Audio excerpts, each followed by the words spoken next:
Alright, location natin ngayon is Igpit, Opol, Misamis Oriental. Ito po yung Jollibee of Igpit, Opol.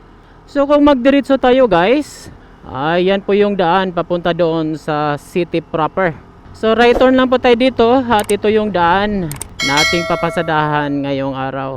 Ito yung daan na nagkukonekta mula dito sa Igpit, Opol, Misamis Oriental papunta doon sa CDO Airport Bukidnon Road, Lumbia, Cagayan de Oro City.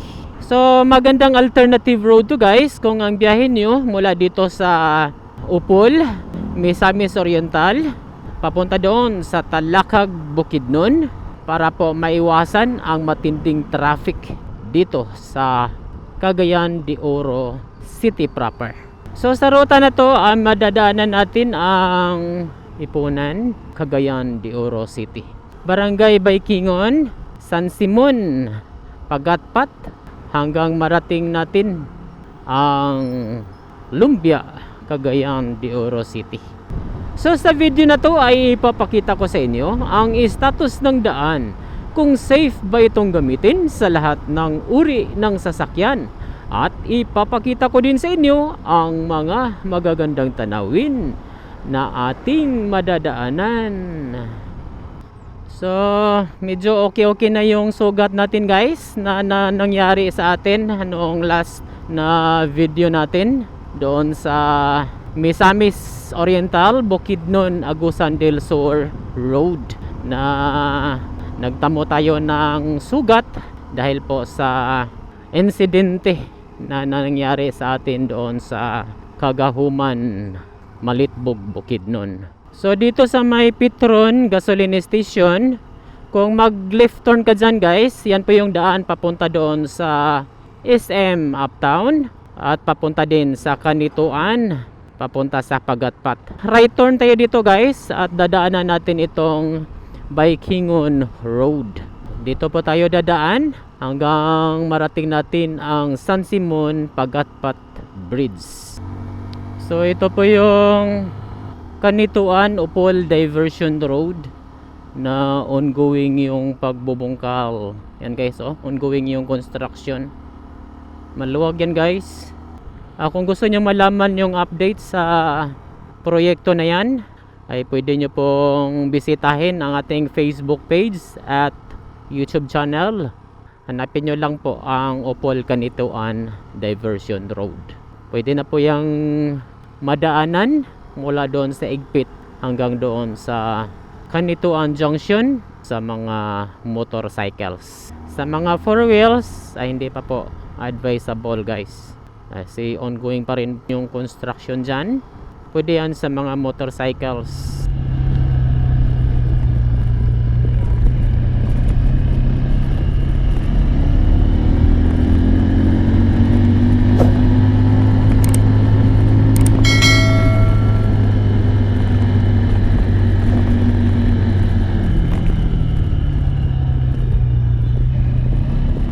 Baikingon National High School, Baikingon Barangay Hall. Ayan, Baikingon Elementary School. So diretso lang tayo guys hanggang marating natin ang Barangay San Simon.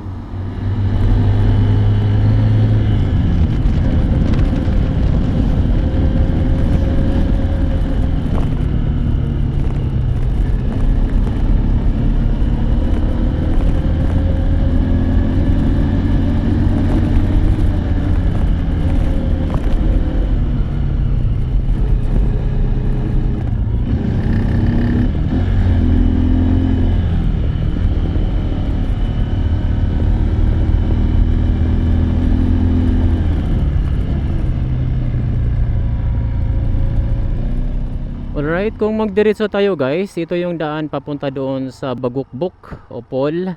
Left turn tayo dito sa junction na to. At ito yung daan papunta doon sa Lumbia.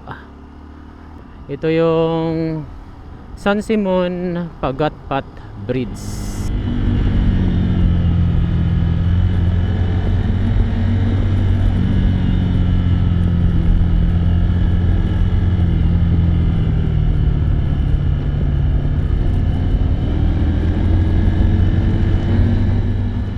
Left turn lang tayo dito guys. At ito yung daan papunta doon sa Lumbia.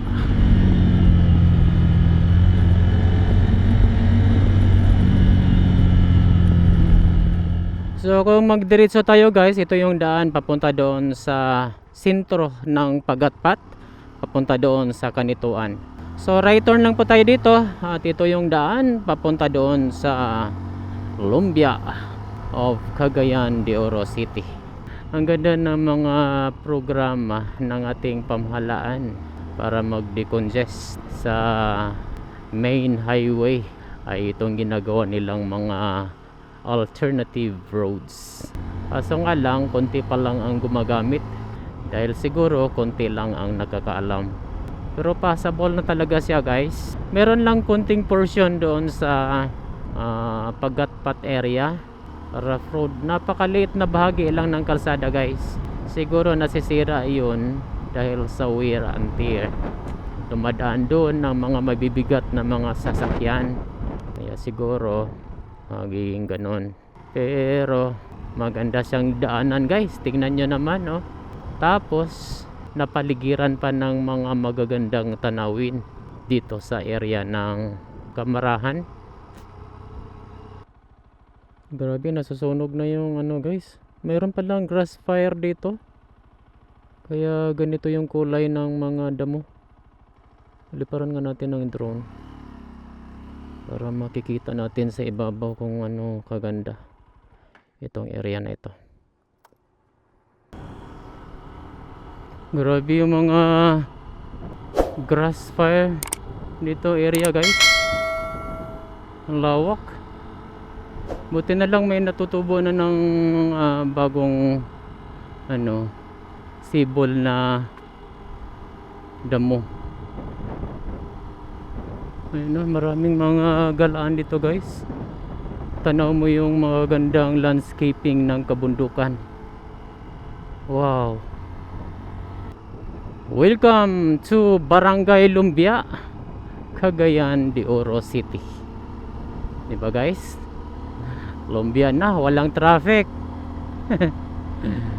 Pag dumaan ka sa Cagayan de Oro Airport, Bukidnon Road, ay napaka-traffic po doon. Pero dito, napakaluwag po ng kalsada. Diba guys? Kasi nga, wala pang masyadong nakaalam sa kalsada na ito. Passable na po siya sa lahat ng uri ng sasakyan. Maganda dito guys pag umaga. Magandang pasyalan itong kalsada na ito dahil matatanaw mo yung mga gandang view na nakapaligid dito sa alternative road na ito.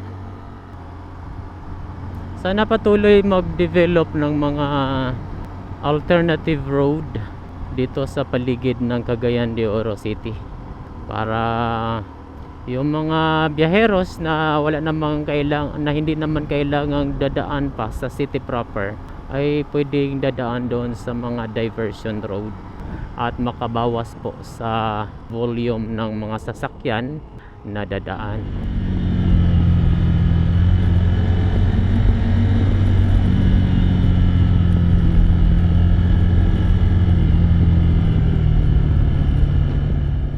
Yan, kung magdiretso tayo guys, papunta yan sa public market. So dito lang tayo, dadaan tayo dito sa kanilang main road.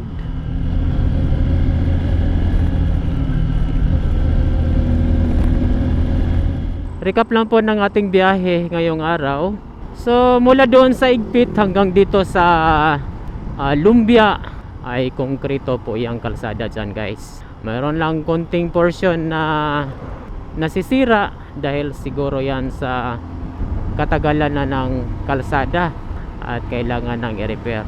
So maliit na portion lang po yun guys, at sa kabuuan ay maganda po itong alternative road na ito para po sa ating mga biyaheros na biyahe mula doon sa Opol, Misamis Oriental and papunta doon sa Iligan City. Kung ang biyahe nyo papunta dito sa Lumbia at Talakag, Bukidnon, dahil makaiwas po kayo sa matinding traffic dyan sa city proper.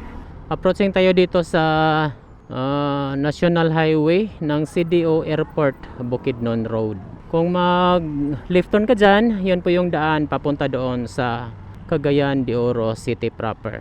So, right turn tayo dito at papunta tayo doon sa Talakag, Bukidnon. So, ito na po yung CDO Airport, Bukidnon Road.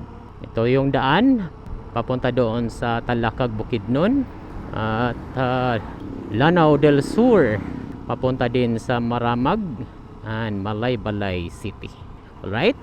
Nakita nyo na po ang status ng daan dito sa isang alternative road na nagkukonekta mula doon sa Igpit, Opol, Misamis Oriental hanggang dito sa Cagayan Airport, Bukidnon Road, Lumbia, Cagayan de Oro City.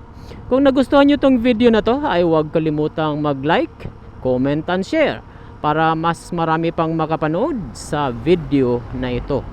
At huwag din kalimutang mag-follow and subscribe sa ating Facebook page at YouTube channel para updated ka sa lahat ng videos uploads ko. Hanggang sa muli, daghang salamat po!